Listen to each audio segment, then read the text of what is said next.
Hey everyone, my name is Nathan Payne. Welcome back to another episode of Blu Ocean Crypto.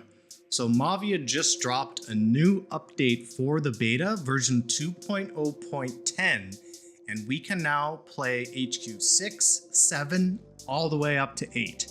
But make sure to stay to the end of the video because we're going to take a look at all the awesome things that are coming up in the next couple weeks as well. But I want to dive right into Mavia and show you guys what is HQ 6, 7, and 8 all about. What can we do and what has really changed? So let's jump right into it. I want to play. So quite a bit going on here. I'm already HQ level 7. So I did push through 6, went right up to 7. I'm gonna max out my base completely here before I go up to 8. There's quite a bit more storages that you can now use, and I mean a lot. We went from like very few to a ton. So it's a lot more harder defending your resources. So I'm gonna max out all my defenses and protect my loot a little bit better. You guys should know me by now if you've watched the channel. Rushing bases just hurts me. So I really don't want to do that. You can already tell I've got a lot of walls I need to work on. But what's going on here? So just taking a look over at the armory. So they made a few key things. They changed the amount of structures that you can now have, whether it's resources or defenses. But they also made it so that if you already had them, let's say we had them at level 5, HQ 5, they didn't take them away from us. So I'll just go through this and kind of explain. We've now got 7 turrets at HQ level 7. And you had quite a bit more that you unlocked right away when you got in at HQ level 5. I believe it was 5 at 5, 6 at 6, 7 at 7. We're now up to 3 anti-air missiles, which is crazy. I believe maybe we were only supposed to have 2. The next one unlocks at level 8. I'm not 100% sure there. But we can actually see now down on the bottom right where it shows HQ level 8 in red. That's like when the next unlock would actually happen. Walls, I'm just really glad to have a lot more walls. It's adding so much more diversity to base building. I actually need to completely redesign this base. I just want to get this video out to show you guys. Rocket tower. Now here's the thing. You guys can notice it shows 1 out of 0. Meaning we already had one, they didn't take it away from us, but technically it doesn't now unlock till HQ level 8, which is when you should be normally getting it. Also the ice tower, we now have 2, it kind of shows the same thing, HQ level 8. Sniper tower is another thing that they changed. You can see we already had 3, so they didn't take any away, but we're only actually supposed to have 2 right now. Flame towers 3, motors 3, this is insane. The amount of structures that they added was awesome. Then if you come over to resources, you can see 5 gold collectors, 6 oil rigs. So it's kind of staggered a little bit, but it does show that we unlock another gold collector at HQ level 8. Oil rig says HQ level 9. So what I'm thinking is, even though we have 6 out of 6, maybe we're supposed to only have 5 out of 5, and then the 6 out of 6 would have came at HQ level 9, whereas the gold collector would have came at HQ level 8. So that's just a small little nuance detail. Then oil storages, we can see we have 6 out of 6. Headquarters level 9 is when the last one unlocks. The reason why I say last one is because when you look at gold storage, we can actually see we have the maximum, meaning there's no more to unlock up to HQ level 10. Army, there's 2 hero pedestals now. So, and it shows each headquarters level 8. Rally point 4. Then there's an unlock at HQ level 8. Vehicle factory is maximum, you know, our aircraft factory, infantry, and then the laboratory. So pretty amazing. I mean, there's just so much more going on now on the screen.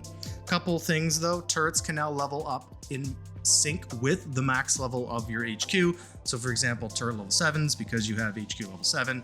But here's a really important detail that I noticed. Your collectors, let's say you maxed them previously, you could bring them all the way up to level 10 at HQ 5. That's not the case anymore.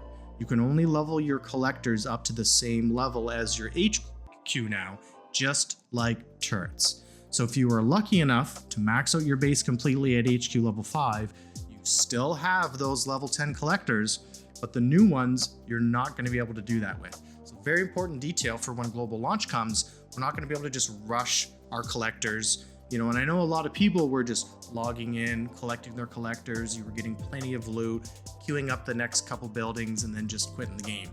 Now it is all about attacking. You really got to get in there and farm those resources to be able to afford the upgrades. Also, you can now upgrade the vehicle factory as well as the aircraft factory. So this is new. You used to never be able to do that. And then if we head over to the laboratory, which is probably one of my most favorite things that they did with this, because now we can get more access to more levels on more troops. So you can see I can actually level this up to level 6 right now. Maybe it even goes to level 7. Haven't figured that out for sure. Maybe it does go in lockstep. But if I tap on that little icon there, which a lot of people might miss, you can see this next level, strikers will be able to go to level 6. I mean, mine are only level 3 right now. That's huge. Marines level 4, Blaze level 1, Brute goes up to level 4. They're also only level 2 right now. Markswoman does stay at level 1, and we know she actually can only be leveled up at HQ level 9, so currently we can't level her up at all. And they did make another change with the Markswoman. I'll show you guys that in a minute. Boom Cart level 5, Flying Whale level 3, but look at that Mura level. 29? Are you freaking kidding me? And like, here's the thing. I've been pushing Mira the whole time since this update came out. She's only level 14. And I just started the level 15 upgrade and it's 4 days. This is gonna be a while to get her up there. Now, an important change that they did make with Markswoman, they now cost 3 for their recruitment cost. So there's a bit of balancing there. I'm not a big fan of the 3 because it kind of confuses me when I'm building, because 3 means even and odds get hit, like 3, 6, 9, 12. So sometimes at the very end I have to like throw in a couple strikers, you know, just to kind of round it out. But I do understand why they maybe wanted to balance it a little bit. Also, boom carts do take less training space as well. And those were kind of the 2 things that I noticed. Boom carts are cheaper and Markswomen's are a little bit more expensive. Flying Whales are not as good as they used to be. I mean, we were wrecking bases thanks to Dark Mavia and him kind of spilling the beans on his attack strategy on how he was top of the leaderboard, you know, on trophies for quite a while. As soon as this update came out, the whales just weren't holding up anymore. But because we can upgrade them, I'm really curious to see if we're going to be able to get that strategy to be viable again. Now, those are the big things. Lots more defenses, especially the turrets, lots more storages. Collectors can only be leveled in lockstep with the respective level of your HQ. Tons of troop upgrades to do. I mean, it's going to take a while for Mira to do what she needs to do now. I mean, to get up to that right level, it's just going to take a while for it to happen. And you have to attack a lot now. You can't just rely on your collectors. What's coming up next, right? That's what I wanted to show you guys here. So now that you're kind of up to speed on the update, we know HQ8 is the highest. Let's take a look over in Discord. So MetaCitizen did a great job at posting this summary of everything that's coming up. So they're continuing to test and what they're working on. They continue to test the app in several countries around the globe. Global launch date announcement soon.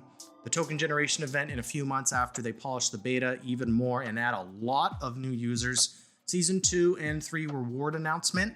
Team is thinking of Season 4 holders too. That has to do with people who are staking lands. Surprises for land owners pre-game launch. Stoked for that. Marketing engine kickoff. And then upcoming plus ongoing in-game. And this is what I'm super stoked about. So Ruby Marketplace integration. That means we're gonna have some on-chain activity. I mean, how sweet would it be if they let us start minting some of these legendary items, consumables, skins, land decorations that you could only get if you played the beta. Now, I'm just speculating, I don't know for sure, but I think that would be freaking amazing. Onboarding tutorial for first user experience.